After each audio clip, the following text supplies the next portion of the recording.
и ги махам от полето, за да изкарам моят могъщ корален дракон.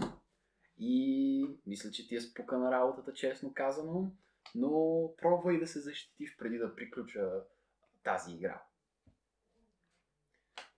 Окей. Това не е зле. Magical Contract Door, да, това ти позволява да си докараш тъмно, спелкастър, чудовище от тестето в ръката, но знай, че трябва да имаш с какво да го призовеш.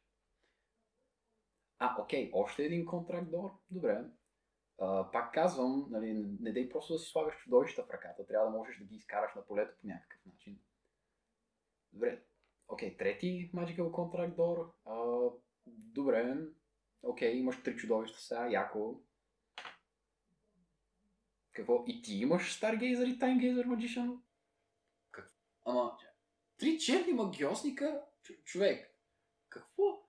Добре, атакуваш ли сега с тях? Да, естествено. И пак печелиш съответно. Добре, човек, ти как продължаваш да печелиш? Ти не си играл играта преди никога. Какво се случва? Какъв е този късмет на новака? Чакай. Аз всъщност съм шизофреник. Игра си сам в момента, нищо от това не е истина. Живота ми е просто лутане в един лабиринт от илюзии и реалности и със всеки изминал ден осъзнавам, че никога няма да успея да изляза от него.